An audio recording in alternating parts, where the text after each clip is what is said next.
FM. Welcome along to another episode of the Disability Life podcast. And I'm delighted to say that I'm joined by a now former Paralympic athlete, Chris Skelley. Welcome along, Chris. Hello, everyone. Thank you for having me. That's all right. Very, very pleased to have you on. Yeah, thank you for such an honour coming on your podcast. Thank you. Yeah, that's all right. So as I've just said, you've just retired 2 months ago, February. Yeah, 2 months, February 11th. Absolutely. And just to let everyone know that we are recording this in early April. At least they're going to come out until a bit later on. So, just to let the viewers know what sort of view it is. Yeah, keep everyone. Yeah, I sometimes lose track of days, so it's fine. There you go. Yeah. So tell me a bit about growing up in Nottingham. What was it like growing up So, in good country? I was born in Nottingham, but I was only lived there for a few months, and then I got raised in my wonderful home city of Hull. So, I'd say I'm more from Hull than Nottingham because of the amount of years I've lived there. But no, it was no, I had a really, really, it was a good life. Like, I started judo at the age of judo and rugby at the age of 5. Mum and dad got me into it because I was a really late developer, and I didn't talk till I was 5. I was struggling with my hearing because I was hearing impaired from birth, and now, as I know, I was visually impaired as well from birth, but no one really told me till my later teens. So judo and rugby was that kind of escapism from school, because school can be quite tough at times, and the kids can be quite horrible as well, to other kids who don't really fit in, if that makes sense. So I was kind of one of them kids who didn't fit in anywhere, and I was bullied a lot. And then I got to secondary school and met my tribe, my best mates. And then that kind of got a bit better, and I kind of started to flourish a bit more. And then left school with some good GCSE grades, which I never thought I'd ever have. And then kind of it started to really struggle then. Get worse in my eyesight, because I've always worn glasses and sunglasses, but I kind of just lived with it, and got prescriptions, and the spirit kept going up and up, and it got to the stage where the prescriptions weren't working anymore, and the light was getting too much for my eyes. So that's why I'm wearing the sunglasses inside. And there was no one telling me what was happening to me, and it was really, really tough. Doctors were not being very helpful. They sent me to psychiatric wards. Some doctors laughed in my face when I suggested stuff. It was really, really kind of a tough period of my life to understand who I was and what was happening to me. And, now I know that it caused a lot of extra problems with my own mental health and my depression and anxiety, and living with PTSD, which at the time I didn't know what it was. But now, since getting counselling, I kind of understand that period of my life a lot more. And as I said, I wanted to be a mechanic, and that was kind of my dream. But sadly, that I couldn't carry that on because it was getting hard, and I had to use a magnifying glass. And I don't know if people would want to use a car after seeing me with a magnifying glass working on it. So sadly, I had to kind of stop that kind of my part of my life, and I had to give up my rugby because it was getting too much with kind of contact, and I was tackling the wrong people, and it was just getting a bit very difficult. However, now I'm retired, I found visually impaired rugby, which is amazing. So I get to go back to the sport that I love. So at the time, it was really hard because, I only had one thing left, and that was judo. Judo became my escapism. It became my kind of safe place. It became the sport that kind of saved me, and judo did save me. And as I said, I went through a really tough period of my mental health and kind of questioning my own existence and not wanting to be here anymore. And judo kind of helped me get away from that. 2 hours in an evening at my club, and it just gave me that little bit of kind of relaxation, that kind of escapism, that kind of safe place for me just to go and escape from what was happening around me. And then kind of was still competing blindfolded, which looked a bit 50 Shades of Grey, but it was a lot of fun. And I kind of was already on the England squad and got bumped into someone on a Paralympic squad at a competition when I won it, and they were like, "Have you ever done a Paralympic squad?" And I've said, no, not at all. And then I went to London on the Paralympic Inspiration Programme, kind of got the feel for the Paralympics of what I wanted to do. And then that kind of gave me the fire of them wanting to become a Paralympian. And then the journey really starts from there. Brilliant. Yeah, so you kind of because you kind of went up through everything there. Then let's break it down a little bit. So you were a keen athlete from a very young age, and you played rugby for how Iron is. Yeah. To start off with. So how was that? Yeah, yeah, I love rugby. Again, rugby's my other love. Like it was such a good sport, and Hull Ionians was a great club that I trained at, and I loved playing at, and it was like another family for me. So yeah, I still have really good contacts there, and I still go back up when I can and see everyone, and it's just a fantastic place to be. But like, I've never thought I'd play rugby again, and then I found visually impaired rugby after I retired, and now I've got back into the sport I love, and I'm playing with other people who are visually impaired. The ball's got a bell in, so when you pass it, you sort of kind of hear it. The ball is dropped a lot. I'll be honest, the ball is dropped a lot, and you maybe sometimes pass it to the wrong people. But do you know what? It's just fun being a part of a team again, and I love being part of this great group of lads who play rugby. And yeah, because I actually filmed Vision of Rugby last year. Did you? Yeah, and I met Aaron Fowler. Yeah, Yeah, he's Aaron. a journalist as well. So so he's a very nice guy, and I spoke to him a few times, and we filmed it, and it's good. It's a good growing sport coming up, isn't it? Yeah, it's really good growing sport, and I'm very pleased to be part of that team. And Aaron's doing a fantastic job and growing that sport. Yeah, I love playing rugby again. That's how I know. I love playing rugby with a group of lads who get. And England always seems to win tournaments. Every tournament they seem to go to. Yeah, I know they've got a good set of lads. So I've got to raise my game a bit there. Absolutely. Um, and then, but you took judo already, as I mentioned, aged 5 years old. And you were already in the England squad when you your eyesight deteriorated age 16. Um, was it was your eyesight was just sort of very slowly getting worse over time until Yeah, 16? yeah, yeah. So it's like just a slow thing. So like that's why, like, as I said, I just kept changing the prescription of my glasses, and then the glasses weren't working anymore, and then I had to start using magnifying glasses, and then the light just got a bit too much for my eyes, and then I just really started to struggle in sunlight, started struggling like in like light out in my room in my house, and then that's why I'm wearing sunglasses like this right now inside. And the condition they found was ocular albinism, and the way the doctor described it, because I've lived with it my whole life. I was tested for like epilepsy, like all different conditions, but nothing came back. And then they tested me for a rare version of ocular albinism, and it came back positive. And I have a fantastic professor at Moorfields called Professor Michaelides, and he just explained in such a way which kind of made me comfortable to live with it and understand it. And yeah, he's just been an amazing man to kind of secure my own mind, if you makes sense, because it goes around like haywire when people are being horrible to you and not looking after you. And I'm I'm just trying to do the maths. So you're 20 years older than me.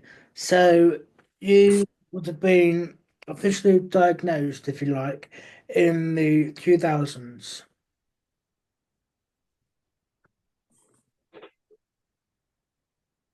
Yeah, 2010, Yeah, 2010. that like that. 2010, 11, I was diagnosed. Yeah, I was doing maths in myself. I was going, what year is it? And it was 50. Yeah, yeah, about then. Yeah, 2010, 2011. Yeah, yeah. Yeah.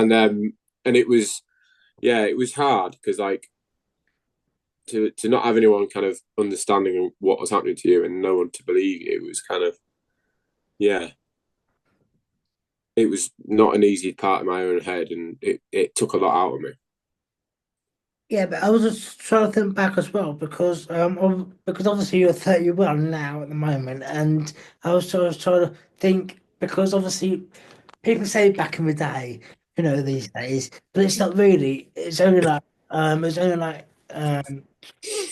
15 15 years ago. So Yeah. I just wanted to know about whether back then, in 2010, it is any different to what it is now.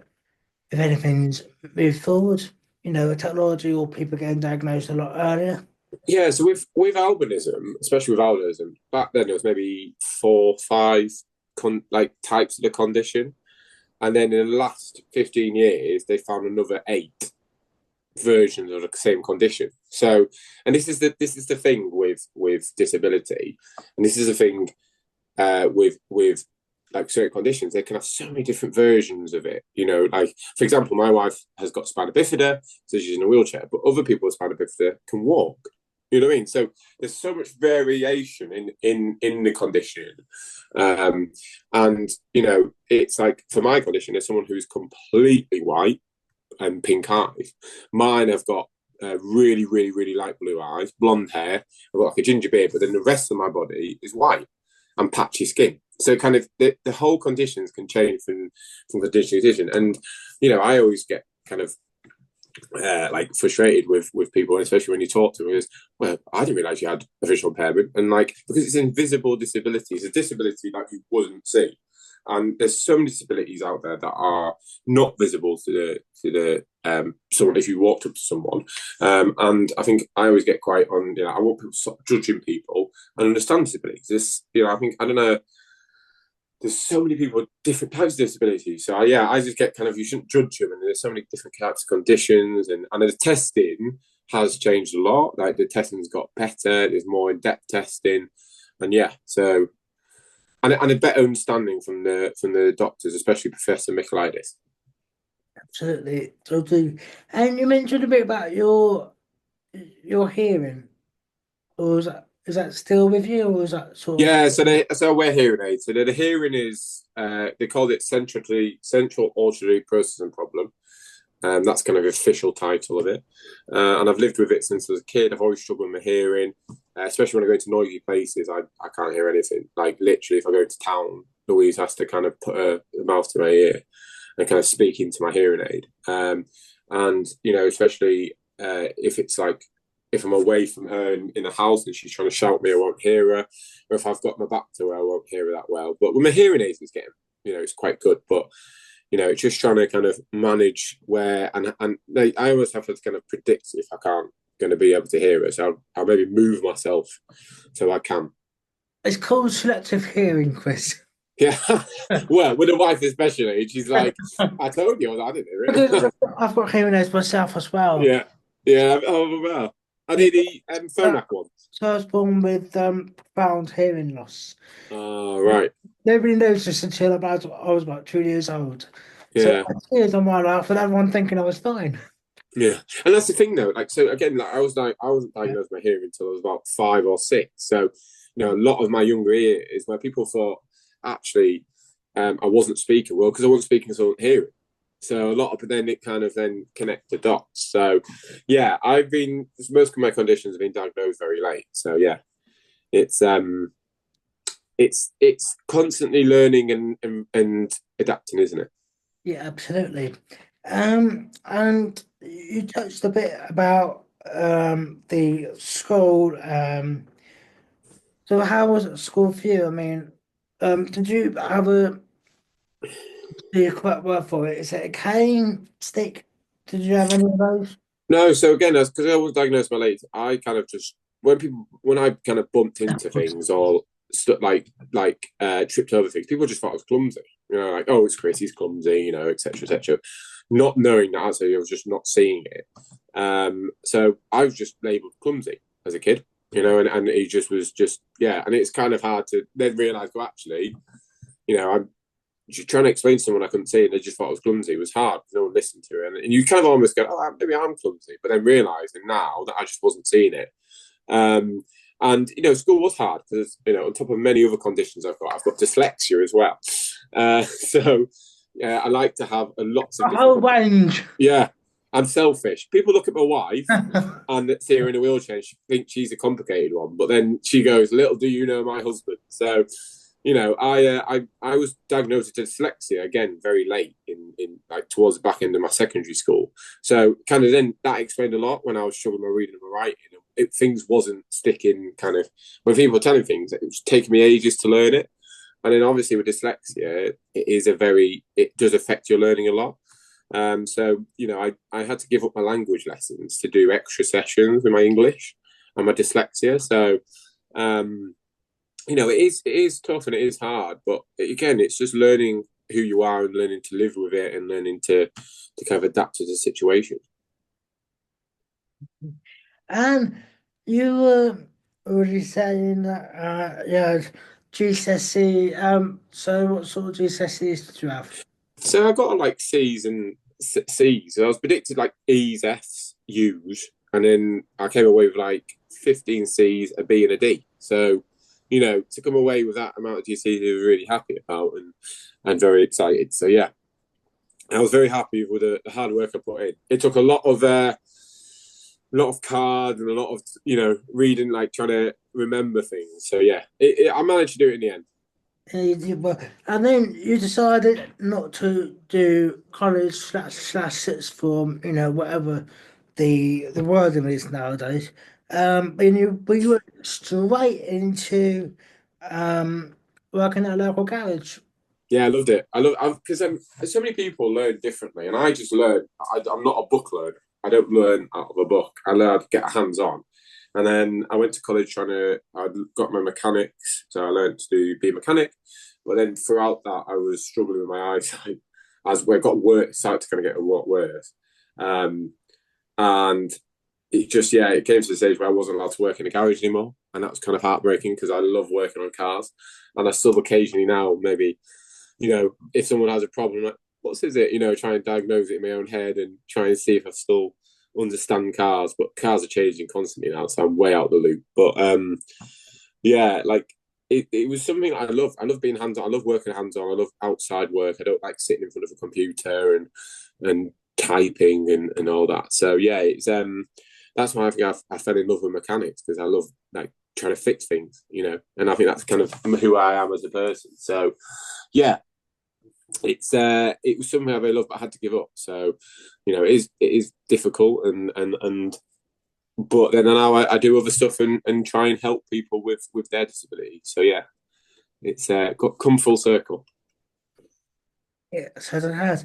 And would you have had you have not been not forced but not able to carry on, would you have at least tried to have carried on doing mechanics? Would you have I think it was because of cars, and I think hmm. how dangerous it can be. I think it was the right thing for me to not even touch cars, because I think I have to use magnifying, especially on like screws and stuff like that. I just don't think it's a very wise thing for me to do, especially with they're very people driving. If it goes wrong, it's on your head. So, as much as I would love to have carried on somehow being visually impaired, I think it's very dangerous, especially with you've got 2-ton vehicles, vans. So yeah, no, it was definitely the right thing for me to stop. Fair enough. Because I was watching the repair shop. Like, I don't normally watch the repair shop, but there was someone on there that went in with a brow watch, and he said that when he got diagnosed, he then went on to be a welder. So, Yeah. so that was what I was coming from. I was thinking, No, it's yeah, if I could, I'd love to have carried on. I would have loved to have carried on. I loved working on cars, but I think because they're very like dangerous machines anyway, you yeah, don't want to be get into trouble because you've missed something or you've missed a bolt or So yeah, it's hard, but it was the right decision. fair enough, fair enough. But and so tell me a bit about the. So you were already part of the judo England squad. When you I was deteriorated at 16. So how was that sort of transition going from ordinary judo? I should probably phrase it a bit better, but and then going on to like visually impaired judo.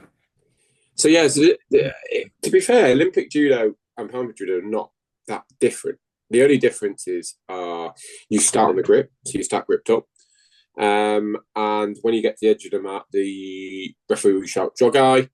However, I struggle to hear the guy, so they kind of give me a bit of lenience. If I get into the edge, they won't kind of shadow me out because they know I'm hearing impaired. So yeah, it's not much different really, and then that's why I think judo is brilliant for someone with visual impairment. Although it's very physically hard, it's very easy adaptable, and all you have to do is grip up and start fighting. And as I say, I was kind of on the England judo slash GB judo on the Olympic side, and then they kind of realised with my condition, I said I bumped into Paralympic coach at a competition, and they kind of were like, right, I think we should try and get you into the Paralympic team.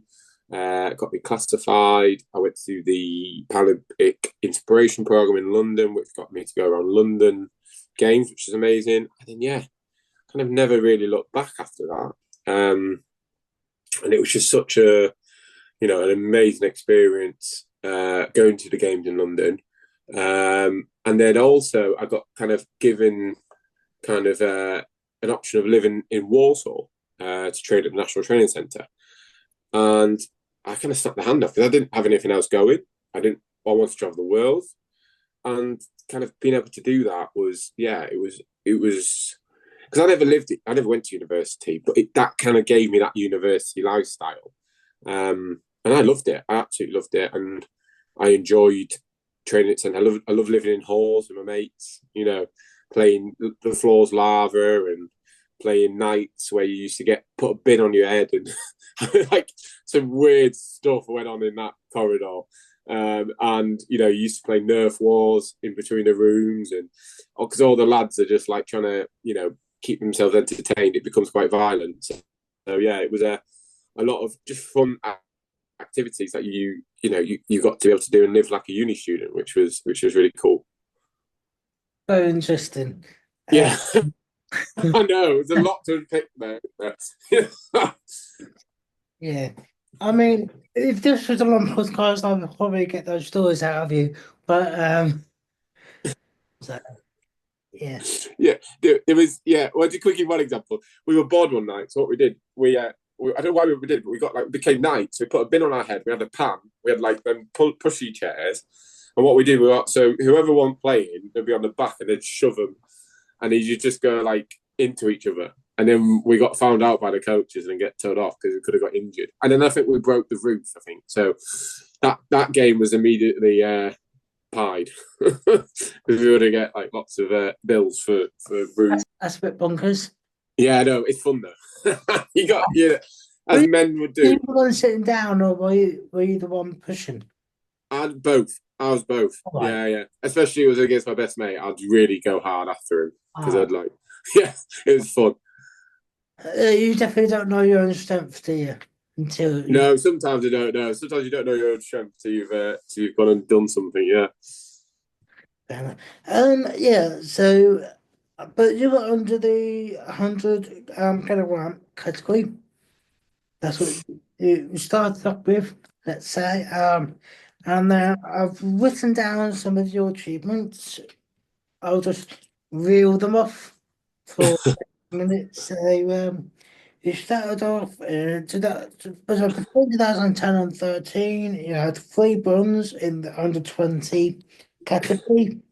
2014, you got gold in the Scottish Open. Then you had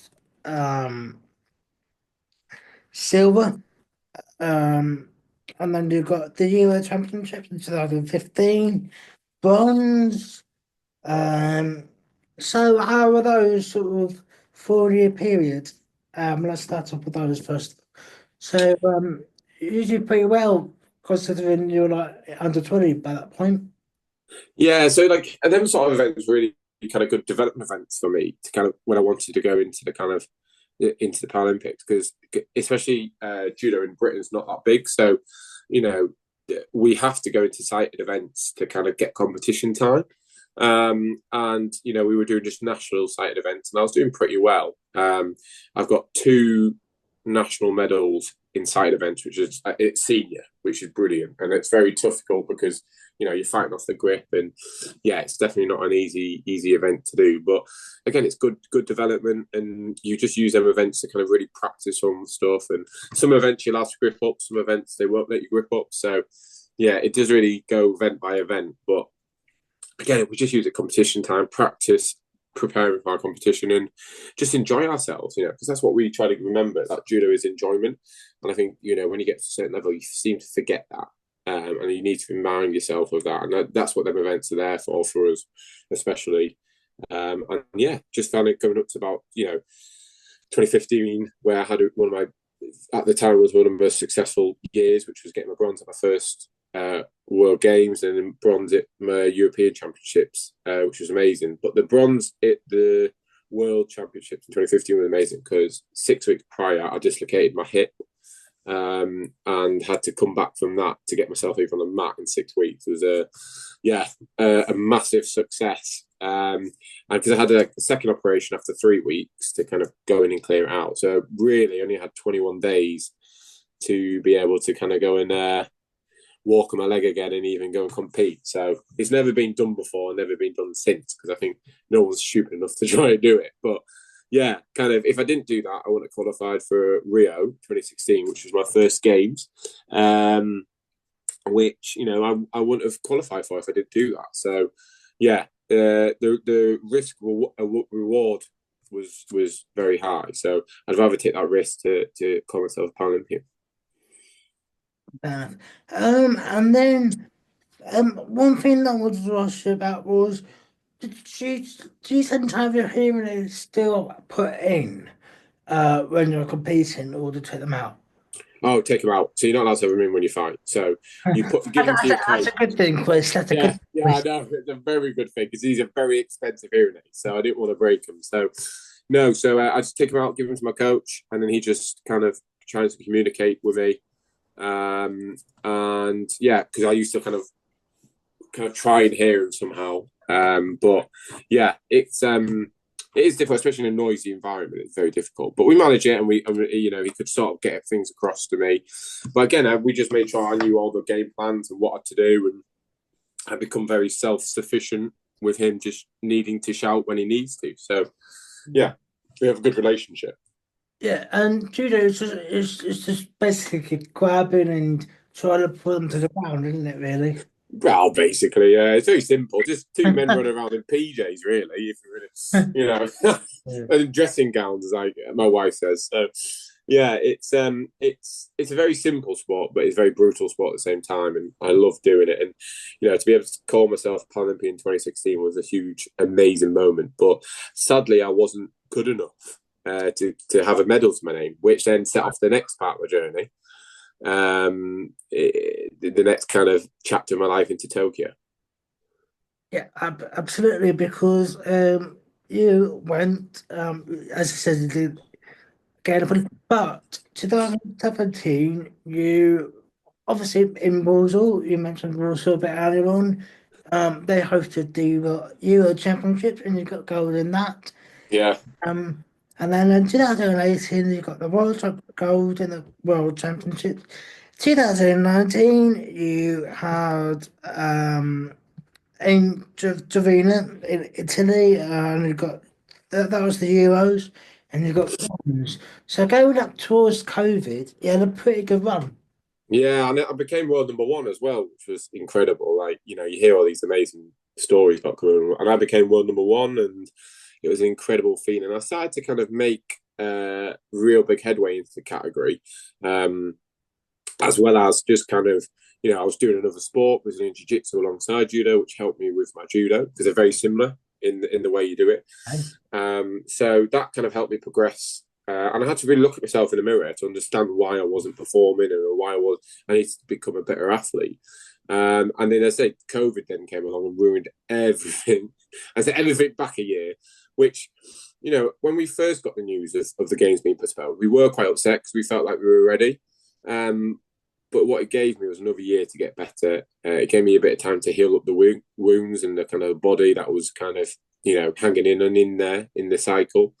And gave me a chance to kind of, really just make a better version of myself for 2021, which, I managed to kind of come back. I didn't have the best two performances at the first two events after the COVID break, which kind of set off a lot of, that inner demon inside going, oh, am I going to win this? Am I going to be good enough? But then come around to Tokyo, it was it was tough because I had to isolate myself away from my family for 7 weeks because I didn't want to catch COVID, Yeah. and then and then kind of managed to get there and put the really good performance as world number one and win the event.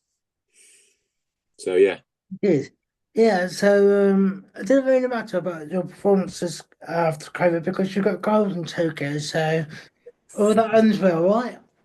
Yeah, now I look back at it, it was meant to be that I needed to have some rocky performances. So when it came to Tokyo, we knew that I was in the best version, and like that version of myself was the best version of myself, which I needed. So yeah, it was definitely needed, and I needed to have that kind of wobble. But no, it was I really did enjoy winning that event, and to become Paralympic champion was quite surreal. Absolutely. During COVID, um, how was it for you? I mean, I know that you were delivering food parcels to your local community. Yeah, so during COVID was actually for me was it's a time to heal up and time to kind of let the body rest, be with my wife, which you don't usually get to do, especially traveling the world. But kind of between that, I'm an ambassador for Phoenix Enterprises, which is a fantastic charity in Swindon, local to us, who helps people with disabilities, intellectual, physical, people who also are struggling with mental health, who are struggling with getting a job, and it's there for them to kind of come and learn working skills they can take into work, and also my wife who works with employability, so helps them to get a job. And I was asked to be ambassador for the charity in 2019. And during COVID, we delivered food parcels. Most of the guys are very kind of they were what was it called? They were extremely vulnerable to the disease. So they were told to isolate themselves away so they couldn't go to shop. So what Phoenix did, they provided food parcels for them, and me and my wife delivered them. And also it was just a good check-in because sometimes that was the only kind of time they talked to some people. So once a week we would do it, and once a week I'll just check in on them. Louise would drive me, and I would go and knock on the door, step away, checking on them, see if they needed anything, see if they needed any help, how where things could help. And I just did it because we need to come together in that period. And Phoenix is like a family, and I'm very proud to be a part of that family in my role as an ambassador. And yeah, we managed to help people during COVID, and I've been very lucky to being. I'm still ambassador for that amazing charity now. I've got that written down as well. Yeah, very well done. And so, well, have you kind of felt, I don't know how you feel, but I feel like since we've grown out of that pandemic and we've gone through everything else, and we've gone through the lockdowns, and we've come out the other side of it now, mostly. Um, do you feel like the public perception during COVID has changed since in society? Like people just walking around as if nothing's happened, sort of thing.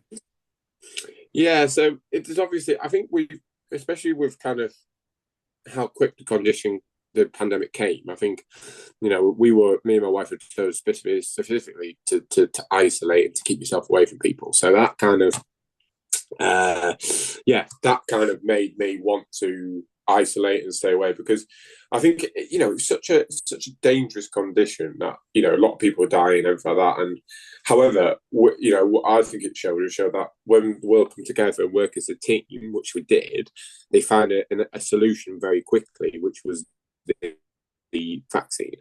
So for me, it just showed that when we can actually, the human race comes together, we're very, very powerful, and we're we can make the right decisions. And I think that's what it showed me, and that we should work more as a team, and people should stop being against each other and help each other because it's just the world is a tough place, and I think we should have more camaraderie than against each other. And I think what COVID did show was that when we do actually put our minds together, we can cure a lot of things. So yeah, I think that's what it showed me.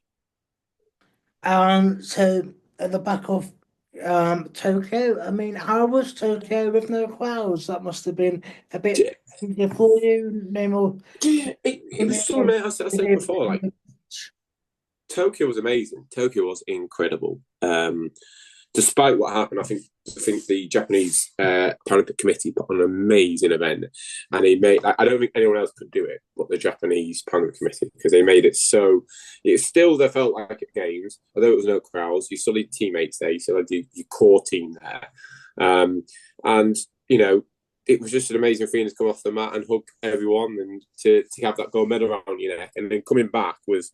Yeah, it was absolutely mental because it just kicked off a lot, and it just people were messaging you, got free pork pies, Lucozade, Yorkshire tea for life, like loads of cool things. Like still go through tea bags now, but it was just such an amazing experience.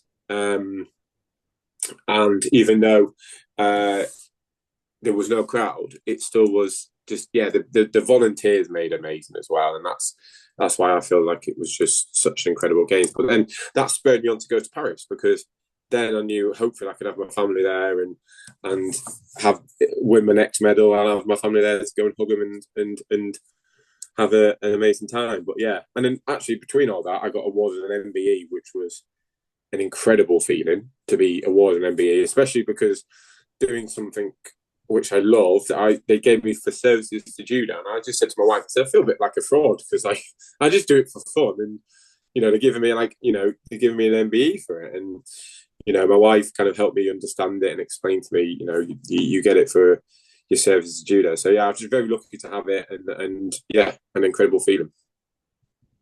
Who gave you that MBE? Now King Charles. So it was Prince Charles at the time, but it was King Charles now. So yeah, he gave me.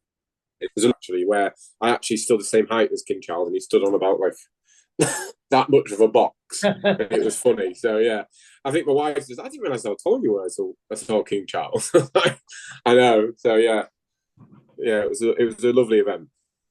Did you did you have a brief conversation? Because I always see people who end up going up for something, they always have a bit of a conversation with. Oh, he's so nice, and he knows you, and he gets to know you, and he asked about my vision and what I could see and everything like that, and he's just really inquisitive. And then I saw him just after Paris, and he remembered who I was. And he went, he said to me, "I don't like this beard." I was like, "Okay, that's get it off your face then." But no, it was it was a lovely moment, and I'm just very, very, very pleased to I've received an MBE off him. Yeah. Well, congratulations for that anyway. Thank you. Yeah. But I mean, you got gold in Tokyo, and then that was the last time you were in the 100 kg category. Since that point, you've been reclassified. Yeah, so IBSA had a kind of change of like the classification system. So what used to be a B1, B2, B3 classification system now changed to J1, J2. To compete in the Paralympics, you have to be classified. So you have to go to an event, you have to read your notes, you have to do tests, and that's how you classify. And it's the right thing to do. I think it's the correct thing to do. It's going to more sport specific classification, which is brilliant. And I got classified as J2 in 2022 because it happened after Tokyo, so it kind of knocked back a year. So the first year I got classified, and then that kind of set off my under plus 90 category career, which was very tough because what they did, they kind of compressed the categories together. So either going down to under 90 kilos or going up to plus 90 kilos. And I'm quite a big gentleman, so to get down to under 90 kilos, I'd have to lose a lot of weight, and that wouldn't be very healthy. So I decided to go plus 90s, which is a lot harder, a lot bigger, a lot heavier. So some of the to use difficult. And it took me a long time to get stronger as well, because you have to be a lot stronger, but also carry the weight the right way, so I have to be fitter. So lots of adaptations, which I managed to do, and meant I qualified for Paris in less than a year. So I did quite well to qualify for Paris quite quickly. It was very, very happy, very pleased that I qualified for Paris. But then along that kind of journey to Paris, I suffered a lot with my mental health and my kind of understanding of who I was. As I said, I slipped back into quite a tough period of my life, because especially my teens, when all that was happening with my kind of understanding of disabilities, I suffer from depression and anxiety, which now I know as PTSD, and that kind of hit me full on in the face, like a massive punch. And yeah, I was not in a very great place in 2024, which, to be fair, all years to have it is not the best year to have it. So yeah, it came back to really hit me hard. And on top of that, especially in 2024, I had a few issues with classification, which meant that even though I was classified in the same cycle, they still wanted more information, which annoyed a lot of people because they didn't ask for it originally. They've always used the same classification notes for all as long as I've been classified for the last 15 years. And then all of a sudden they just wanted more information, and it annoyed me a little bit because they had so many years to ask for that information, but then asked for it the year of Paris. So I had to deal with a lot of mental health kind of issues with my kind of understanding of who I was, and it kind of, again, that feeling of not wanting to exist, that feeling of depression hit me hard. But again, the great support network around me, the amazing doctors, I had counselling, and that kind of pulled me through, that kind of really tough period, which meant come kind of Georgia, which was last classification event, because I didn't classify at the Turkey one because, again, they wanted more information and moved the goalpost, which is a whole other conversation. And then came to Georgia, I managed to classify and then get to be able to compete in Paris. And because I went through a classification as well, I played butcher for Yeah. And for the most part, I was a BC2, able to throw. And I was put into the BC5, which is not in the Paralympic cycle, so only 1 to 4 is. I was put in 5, which is the stronger version of the 2. And apparently during COVID, because obviously I wasn't doing the going to the gym, didn't do the strength and conditioning. I just sort of stayed on my manual chair at home to keep up on the fitness to my level. And apparently that's too strong, and I've been put on a different classification. This is a classification. I think, and what I find hard with classification, the people don't treat the athletes like people. They treat them like a number. They don't get to know them. They don't understand the condition. And my biggest thing, which I want to try and change, especially now that I've took a step away from elite sport and have more time on my hands, is to change that perception of classification. And instead of making it an environment where people dread to go into and to be scared to kind of open themselves up to, because that's another thing people don't understand. We open ourselves and our disabilities to judge, to be judged. And I think that environment needs to be a safe environment. It needs to be away from competition. It needs to be in a medical environment where you can speak to specialists. You have specialists at the palm next door, which you can go, actually, why is he like this? So we get to understand the conditions. So I generally do think there needs to be a lot of change in classification and the way they treat people. Instead of treating them like cattle, getting them and getting them out, treat them like people. Treat them, because a lot of people do struggle with disabilities and open up about it. So that's my kind of mindset now, is to kind of change that perception around classification and making it more safe, away from competition, because athletes shouldn't have to deal with competition. They need to deal with classification separately. And I do understand that there is some of the classifications people need to be there to watch the competition, but they could do that anyway. You could fly them out and watch them whilst competing. So yeah, there's lots of things that needs to be changed, and to make it not just safe for the athlete but classifier as well. Because I think they're under pressure as well, because they get given so many athletes to do in a day, but they haven't got enough time to do everyone, so they just seem to rush it. I found that in Georgia, the biggest difference between the Georgia competition and the competition in Germany and Turkey was that they had more time. They had more time, we had the right information, and they sat down, read it, were like, yeah, tick, tick, tick. They looked in my eye, because the other thing was they couldn't get dropped into my eye unless they're knocked out. And they wouldn't look through my lenses. And then the head classifier was like, yeah, we can look for your lenses. So they put drops behind my lenses. And then, they looked in my eye for about 30 seconds and then ticked the box and classified me. So for me, it's that kind of also understanding consistency from the classifiers as well, instead of one saying one and another saying a different thing. So it's like, there needs to be a bit of a kind of a unity in what that is going to be, instead of loads of people saying different things. So yeah, that's my kind of. I could be here for a long time about classification and how it could change. Well, but to be honest, I've heard a lot of other people in the Poland football that said the classification is not necessarily the best, doing it the best way or whatever. So it's a massive, it needs a massive overhaul in some sports, and Totally agree. it's a completely new way of doing it, because the way it's going at the moment, and I've said this on social media before, and it's just absolutely ridiculous the way they're doing it at the moment, and it needs to be completely changed. I agree with everything you've said. I agree with absolutely. Yeah, I think it needs to be people like to be judged on your mental health is a big like. So to be judged on your disability can affect your mental health, and that's the thing. That's what you don't forget. Like, you know, they classify it, then we still have to. It's not like, oh, we're cured from our disability. We still live with a disability. Like, even if you don't get to compete in sport, you still have to live with it day to day. And yeah, so I really think there needs to be a big thing around mental health as well, especially with disabilities, because we're opening ourselves to be judged. Like, if we went in there and judged them, they wouldn't like it. You know what I mean? So is that kind of, you got to respect us opening ourselves for you judging me about this, what I've been living with my whole life. So yeah, it's lots of things need to change, and I think that's the biggest thing, is treating people with respect. Absolutely, because the way it happened to me was, it was like they were all in for competition as well. So what was, so I spent the whole day just sort of going, well, what um they still allowed me to play in the classification I was under before. Mm. Still carry on with that, and then throughout the day knowing that I was going to be put in a different, yeah, it's People don't understand it, do they? It's just like you're scratching your head going, oh, exactly, what? yeah. Yeah.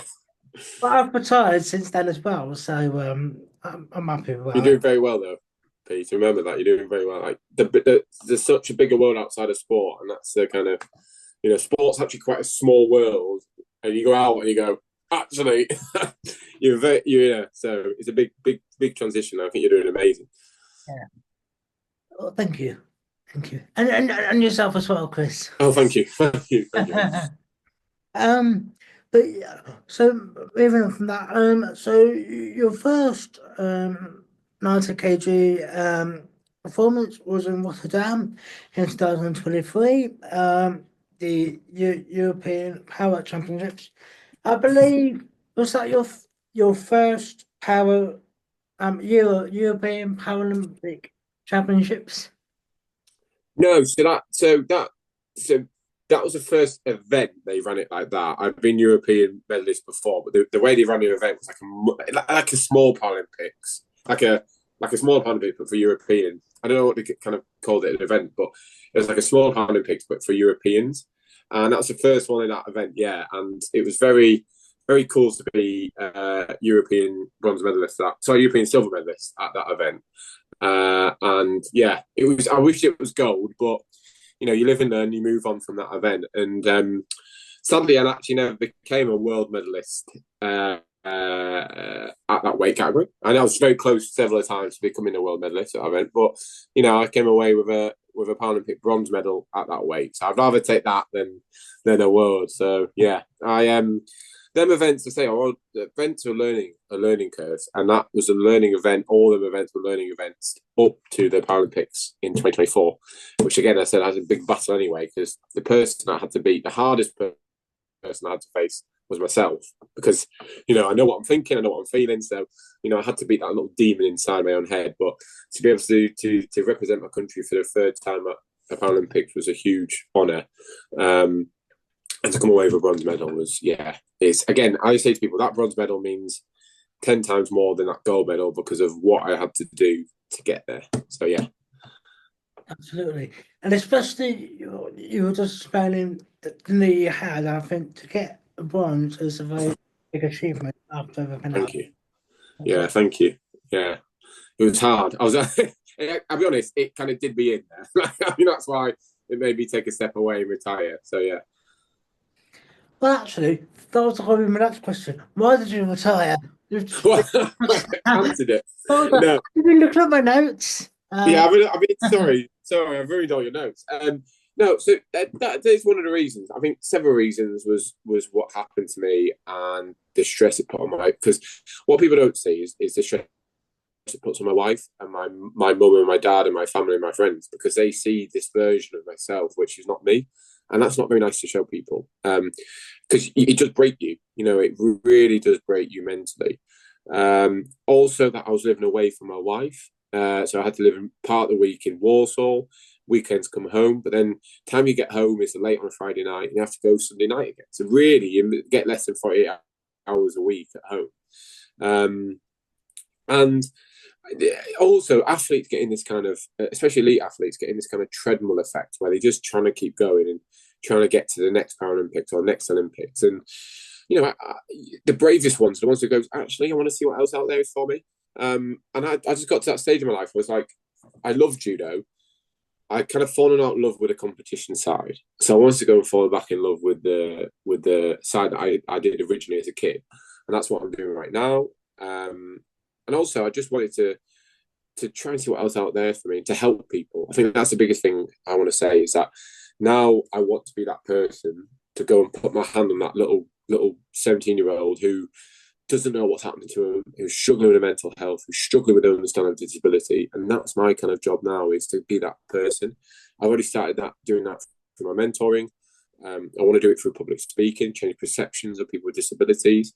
Instead of judging people, like I especially get judged because my disability is not visible, so you can't see it. It's an invisible disability. So a lot of people call me Gandalf because I've got a cane, and you know, a lot of people go, why are you wearing sunglasses? Why are you trying to be cool? You know what I mean? So trying to change that perception as well. So, you know, there's many reasons for me taking the next step. But, you know, it's just see what else is out there for me. You know, be brave and go into take that first step. So, yeah, let's see what happens. Absolutely.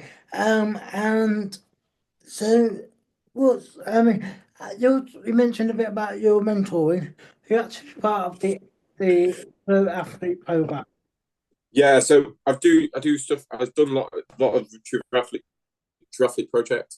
I'm currently working with Youth Sport Trust as well, and I've just last month started at my new job at Best Trust, which is a local swimming charity that helps people kids especially who have been kicked out of school, who are in mainstream school and are given a chance to kind of just come and have a bit of chill, a safe space, just to kind of go and try different things, do a bit of sport, burn off a bit of energy.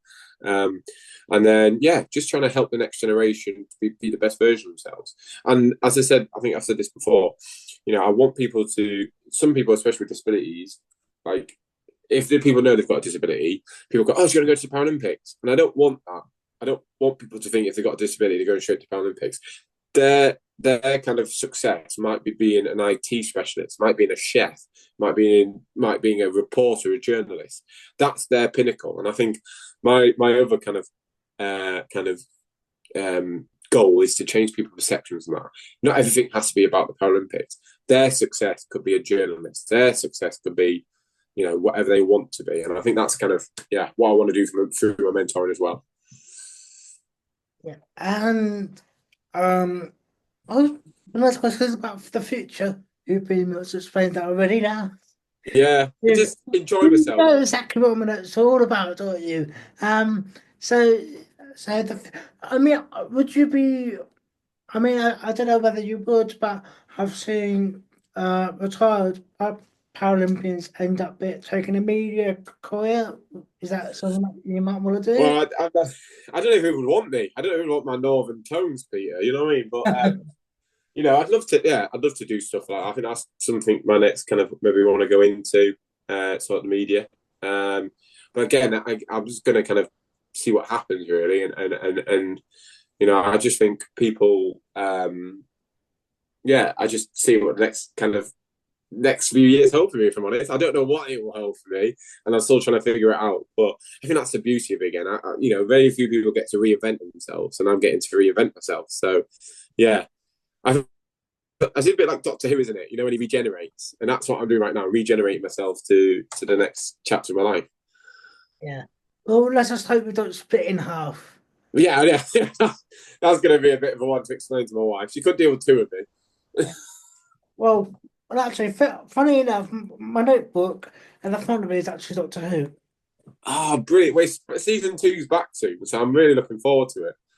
Oh yeah, I'm really looking forward to it as well. Yeah, yeah. Uh, yeah. But that'll be a conversation for I think another time. I think. Yeah, oh, yeah. Yeah, yeah. Yeah.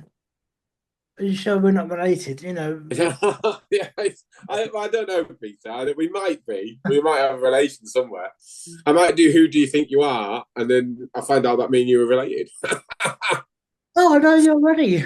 Yeah, I do, yeah. Yeah. Um. So, But yeah. So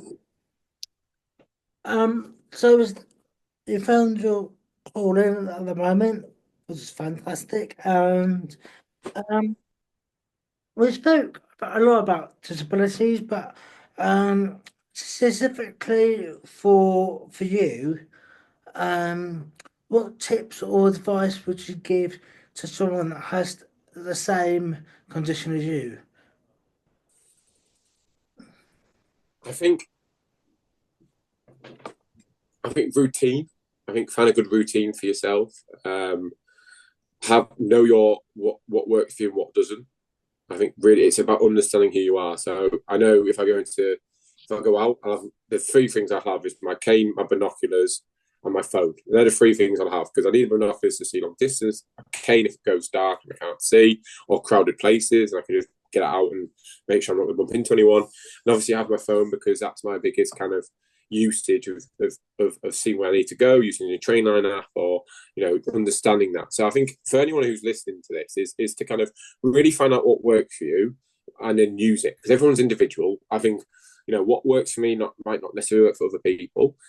So again, it's just finding out what works for you because everyone's individual, everyone's disability is individual, and I think you've got to become the expert on yourself. So I think my advice would be to really understand what works for you, what doesn't, and become the expert on who you are and your disability.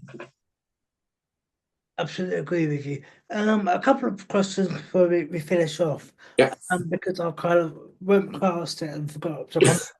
Um, the first one is, so what kind of vision do you have? Is it 30%? Is it, what size? So mine's mainly affected by light. So all like it's about light and the kind of changing in light conditions. I'm not very good with depth. So depth perception. I struggle a lot with like tripping over. I don't see when my foot's going. I think it's about 30% I've got left. So, and then but then that kind of can change. So that if I go into a dark room, that could be nothing left. You know what I mean? So it is really room by room, and it can be affected through tiredness. If I'm very tired, my eyes is a lot worse.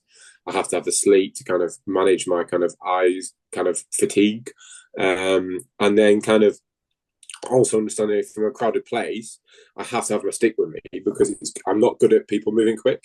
If they move too quick, I know like I'm not judging how far away from me either. So again, that's that depth perception. So it's kind of just it really just change on the environment. And which is very difficult because you always have to be prepared for everything. So yeah, one minute you're okay, and the next minute you completely can't see a thing. So most people look at my wife and think she's a complicated one, but little does she know, little do people know that I'm a complicated one.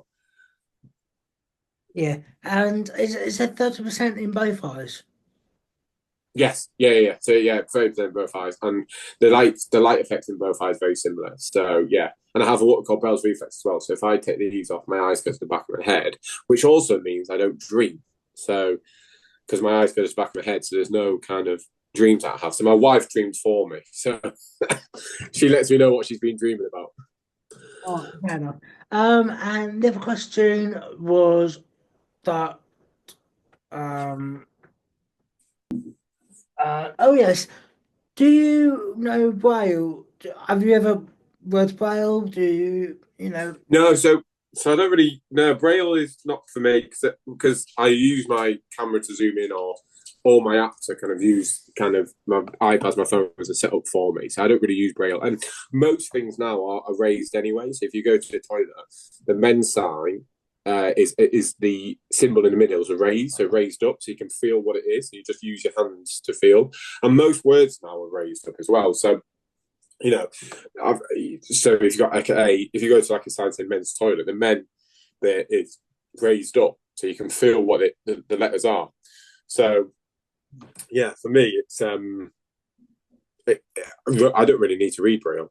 Because everything's now either risen, or I've got my phone, or I've got apps to read it out to me and stuff like that. So it's becoming more easy for people to not have to use Braille. Yeah, and you're embracing technology. You're embracing the sort of like today's world, basically. Yeah. Absolutely. Yeah. Today's world, the technology now for people with visual impairment is incredible. Yeah. Yeah, and so is there a future where you might go completely blind altogether? No, so my condition won't go completely blind. So I'll just live what I've got. And as I say, it can change from environment to environment. And, so that's the thing, it's environment affected as well. So I have to just kind of, again, manage what I've got and understand what works for me, what doesn't. Again, that's my advice to people, is understanding your condition and being prepared for anything. Being a bit like a scout. Yeah. Well, that's all the questions I've got. I don't think there's anything we've missed. No, I think it's been really good. Thank you, Peter. No, that's all right. Well, it's been lovely to have you on, Chris. Thank you for having me on. It's been lovely to meet you, Peter, and hopefully I'll see you again soon. You will do it. Thank you very much.